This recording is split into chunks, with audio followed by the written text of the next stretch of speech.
सभी सनातनी भाइयों बहनों को हर हर महादेव। मैं दुर्गेश गोस्वामी।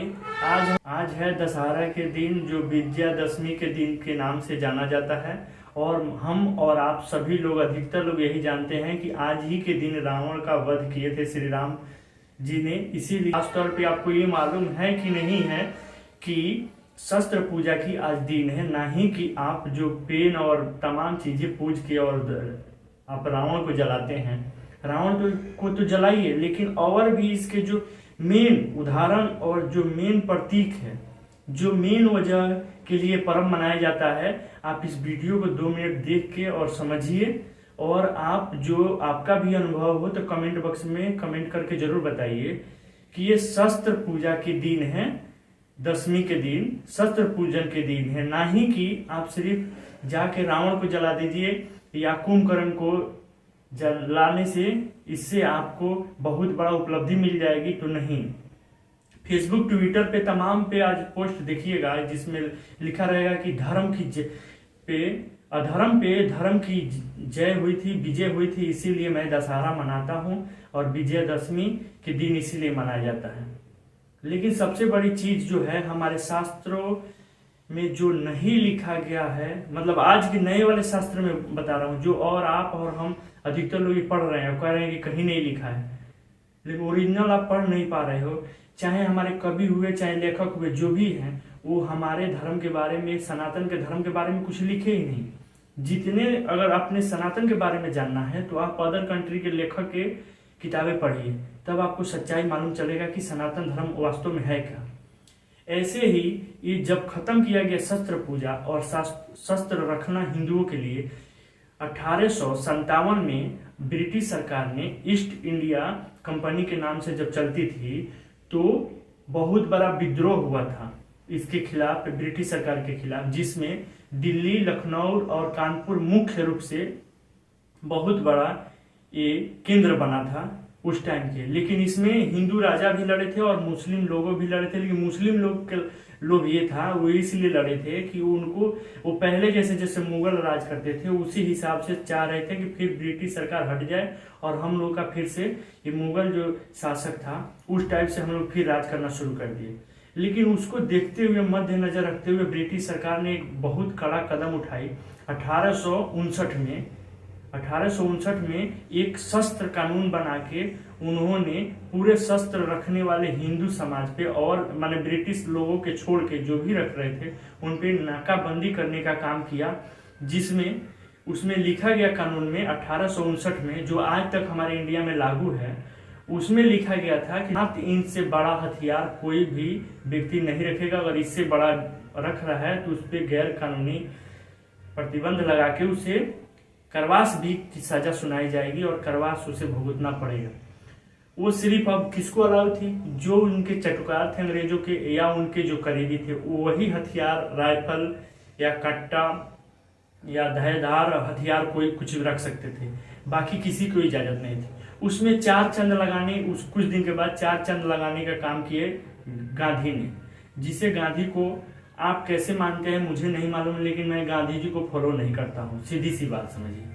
वो निपंगा और एक बहुत किस्म का, ये कहिए कि नीच दृष्टि का आदमी था। वो सिर्फ आप स्वार्थी। आप ये भी सुने होंगे, शायद थोड़ा सा इसमें ऐड कर दूं मैं, कि आप ये भी सुने होंगे कि वो पूर्ण स्वराज की कभी मांग नहीं करते थे। भगत सिंह जब पूर्ण स्वराज की मांग किए थे तो उनके तरफ जब पूरे जो क्रांतिकारी थे वो उनके तरफ चले गए, तो इनको नेहरू जी ने बताया कि अरे वो ये पूछे कि आज भीड़ क्यों नहीं अपने सभा में, तो उन्होंने बोला कि भगत सिंह पूर्ण स्वराज की मांग कर दी है। आप सिर्फ कह रहे हैं कि ब्रिटिश सरकार कुर्सी छोड़ के हट जाए, हम लोग कुर्सी पर बैठेंगे, भले ब्रिटिश सरकार निर्देश दे, लेकिन कुर्सी पर वो नहीं बैठेगी। तब जाके गांधी जी को आंख खुला, तब कह रहे हैं कि हम भी पूर्ण स्वराज की मांग करें, यानी पूरे भारत से ब्रिटिश जाए।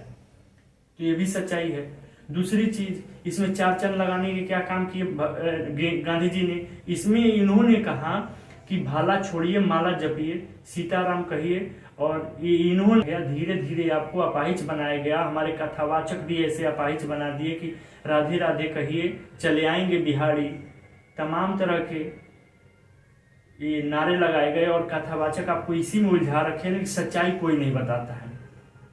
वैसे वो नाटक उतारते हैं कि जिससे उनको धन ऐंठना है बस, आपसे और कुछ नहीं, आपको सच्चाई बताने की जरूरत नहीं। हिंदुओं ने हथियार रख दिया, सरेंडर कर दिया। यहाँ तक राजतंत्रों पर, राजाओं पे भी प्रतिबंध लगा दी गई 1859 के बाद कि आप भी हथियार नहीं यूज कर सकते हो बिना मेरे इजाजत के।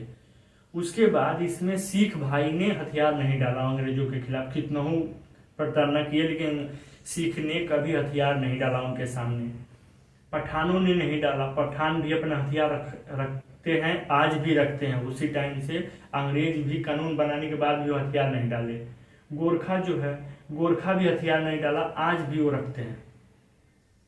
उन्होंने नहीं डाला, सिर्फ हिंदुओं ने अपना हथियार डाल दिया और ये मान गए कि हाँ ठीक है, जब ये कह रहे हैं तो हमें मानना ही पड़ेगा, हम नहीं रखेंगे हथियार। हम दो वर्गों में बटे हुए हैं, ये सच्चाई है हिंदू समाज की कि दो वर्गों में है। एक का है धर्म की जय हो, अधर्म की नाश हो, प्राणियों में सद्भावना हो और विश्व की कल्याण हो। अरे भाई, धर्म की जय कब होगी?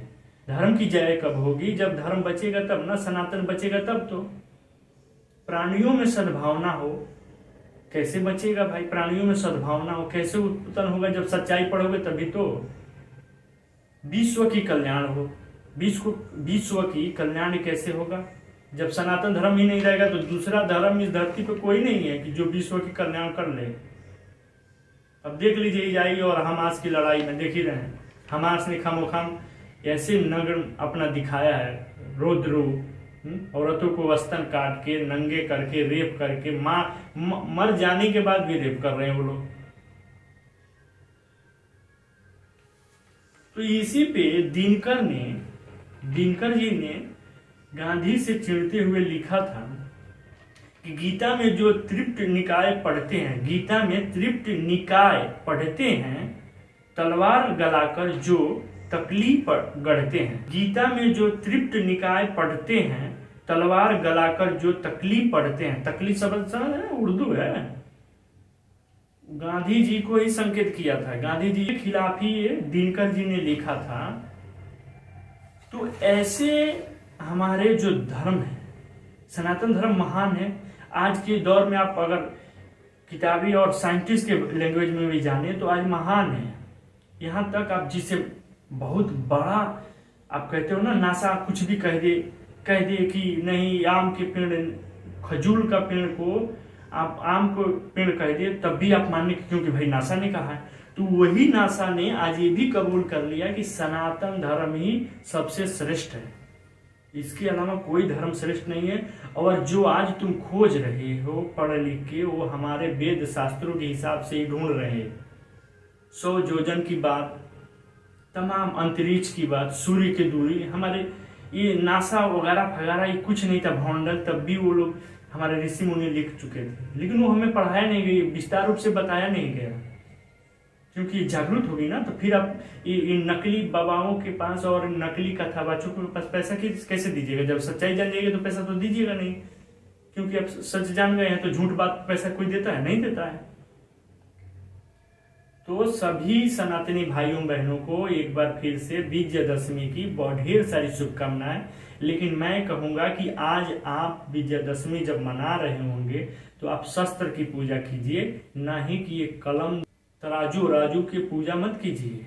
ये उसके लिए नहीं बनाया गया मेरे भाई। पुतला फूको, रात में पुतला फूकने का परंपरा है, उसे फूकिए, लेकिन ये भी जानिए कि ये किस लिए है। शस्त्र पूजा की आज दिन है, 10वीं दिन शस्त्र पूजा की दिन होती है। आप ऐसे भी गूगल पे जाकर पढ़ सकते हो अगर मेरी बात झूठ लगी हो रही हो तो। सभी सनातनी भाइयों बहनों को हर हर महादेव। इस वीडियो को अधिक से अधिक शेयर करें, कमेंट करें, आपके अनुभव क्या है, आपकी जानकारी क्या है, कमेंट बॉक्स में कमेंट करके जरूर बताएं। और मेरे चैनल पे पहली बार है तो सब्सक्राइब जरूर कर दीजिए।